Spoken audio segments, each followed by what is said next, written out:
Hello, family. Numbers chapter 35. The Lord again spoke to Moses in the plains of Moab, by the Jordan across from Jericho. Command the Israelites to give cities out of their hereditary property for the Levites to live in, and pasture land around the cities. The cities will be for them to live in, and their pasture lands will be for their herds, flocks, and all their other animals. The pasture lands of the cities you are to give the Levites will extend from the city wall 500 yards on every side. Measure 1,000 yards outside the city for the east side, 1,000 yards for the south side, 1,000 yards for the west side, and 1,000 yards for the north side, and the city in the center. This will belong to them as pasture lands for the cities. The cities you give to the Levites will include 6 cities of refuge, which you will provide so that one who kills someone may flee there. In addition to these, give 42 other cities. The total numbers of cities you give the Levites will be 48, along with their pasture lands. Of the cities that you give from the Israelites' territory, you should take more from a larger tribe and less from a smaller one. Each tribe is to give some of its cities to the Levites in proportion to the inheritance it receives. The Lord said to Moses, "Speak to the Israelites and tell them, when you cross the Jordan into the land of Canaan, designate cities to serve as cities of refuge for you, so that a person who kills someone unintentionally may flee there. You will have the cities as a refuge from the avenger, so that the one who kills someone will not die until he stands trial before the assembly. The cities you select will be your 6 cities of refuge. Select 3 cities across the Jordan and 3 cities in the land of Canaan to be cities of refuge. These 6 cities will serve as a refuge for the Israelites and for the alien or temporary resident among them, so that anyone who kills a person unintentionally may flee there. If anyone strikes a person with an iron object and death results, he is a murderer. The murderer must be put to death.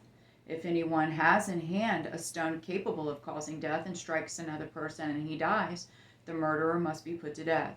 If anyone has in his hand a wooden object capable of causing death and strikes another person and he dies, the murderer must be put to death. The avenger of blood himself is to kill the murderer. When he finds him, he is to kill him.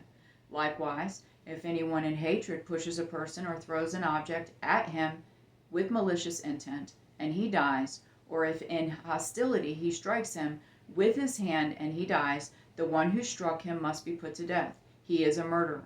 The avenger of blood is to kill the murderer when he finds him.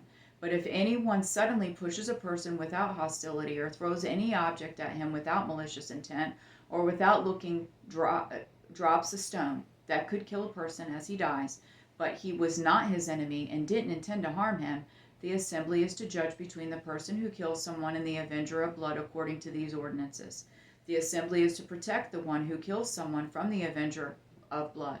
Then the assembly will return him to the city of refuge he fled to, and he must live there until the death of the high priest who was anointed with the holy oil. If the one who kills someone ever goes outside the border of the city of refuge he fled to, and the avenger of blood finds him outside the border of his city of refuge and kills him, the avenger will not be guilty of bloodshed.